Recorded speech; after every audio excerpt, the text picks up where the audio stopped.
Hello, and welcome to another lesson on soundproofing and room acoustics. Today, I'm going to be teaching you all about how to build your very own vocal booth or ISO room. So if you've been looking at things like the Whisper Room on the market and are like, whoa, $13,000 up to $20,000 seems like a lot of money to spend on a Whisper Room, you're right.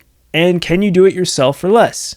Yes. So in this video, I'm going to teach you some of the overarching concepts about how to design your vocal or ISO room with your best floor design, wall design, and ceiling design. Then in part 2 of this series that I'll do next week, if you're watching this live, is I'm going to go over the door design and the ventilation design as well, so that you have a full idea of how you're going to do this. And that will also include the electrical design so that you can build your own ISO room that will be far better than the Whisper Room or other portable isolation rooms on the market.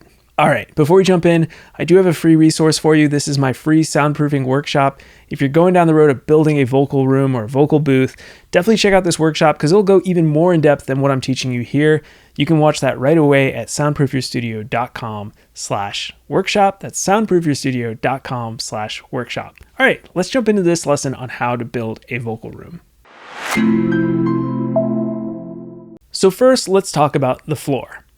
Now, in each of these aspects of the vocal room design or the vocal booth design, I'm going to be talking about the best one and the good option. So the best option for your vocal booth is going to be floating a concrete slab or building on an existing concrete slab. So whenever you're building any sort of isolation room or booth, building on an existing concrete slab is going to be the best option, and it's going to be the most affordable option.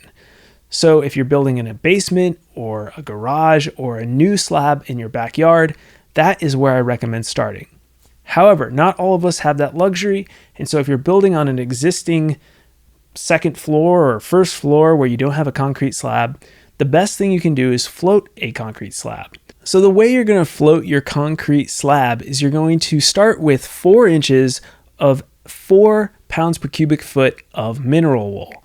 Then you're going to put a sheet of plastic over top of the mineral wool and then pour a concrete slab on top of the mineral wool so that it is 4 inches thick. And this will give you the best isolation, and it will make it so the resonant frequency of that slab is below 20 hertz, below the threshold of hearing, and that will isolate your low frequencies.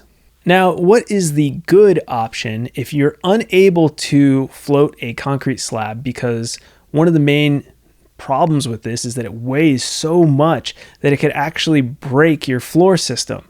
So you need to talk to a structural engineer before you do this. So if you want to do something that's a little more lightweight but still offers good isolation, then I would choose this other design option. So if you look here, you can see that we're going to build this on top of our existing floor, and we'll have 1 inch of 6 to 10 pounds per cubic foot of rebond foam, and it must be open cell. Now, rebond foam, it has a lot of names out there. It could be rebond foam, it could be reconstituted polyurethane foam, but essentially it is an open cell polyurethane foam. Then we're going to use 1/2 inch of drywall, then 1/2 pound of mass-loaded vinyl, then another 1/2 inch of drywall on top of the mass-loaded vinyl, and finally 2 3/4 inch layers of plywood glued together. And then you can finish off with your finished floor of choice. This could be a laminate floor, an engineered hardwood floor, a hardwood floor, whatever you like to put on the flooring, but your isolation will be taken care of up to the 3/4 inch plywood. So that gives you 2 great options for your floor. You can do the great option, which is going to be the best, and then you can do the good option if you cannot afford the great option or support the amount of weight that it will have on your floors. Now let's talk about the best and good options for your walls in your vocal booth or ISO room. Now the best option is going to be a double wall system. As you can see in this diagram, it's going to be 2 2x4 studs with a 1 inch air gap in the middle, filled with insulation. This can be regular insulation. It does not have to be rock wool or mineral wool. And then 2 layers of 5/8 inch drywall attached to either side of the 2 walls. This is going to give you the best isolation possible. So if you were building a standalone ISO room for your drums, let's say, you could build this double wall system in the middle of a room and it would work great. Or you could use existing walls to create the same effect using the double wall system. Now, let's say, okay, you're like, man, that looks awesome, but I don't have the budget or I don't have the space, more likely. Then we start looking at our second wall system. This is going to incorporate acoustic clips and furring channels. Now, the way that this works is that we're going to attach acoustic clips to the existing stud walls or the new stud walls we're going to build, and then we're going to attach furring channels to those. This can be either metal furring channels, or if you use an acoustic clip like the Hush Frame Raft, you can actually use 1x3 wood furring channels. And then we're going to attach 2 layers of 5/8 inch drywall to those furring channels.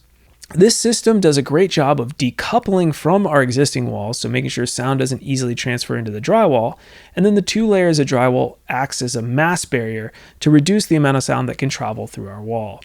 On the other side of our wall, without the acoustic clips, I like to put 2 layers of 5/8 inch drywall to ensure that we have enough mass on both sides of our wall.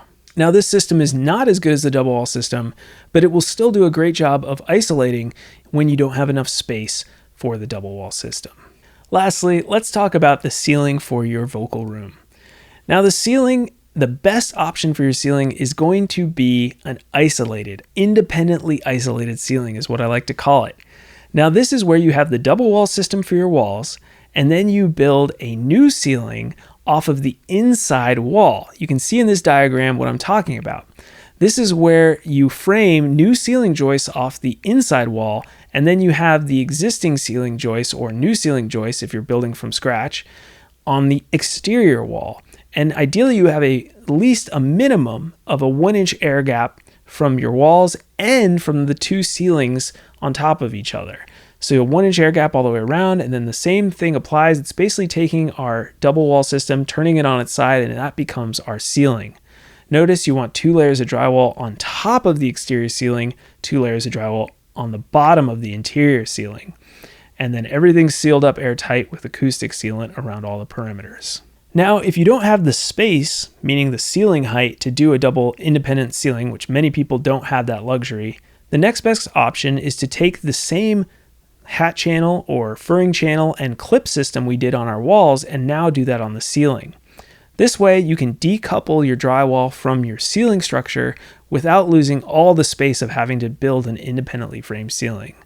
Again, this will give you good isolation, maybe not great isolation, but it will still do the trick for your vocal booth. So in conclusion, which option should you choose?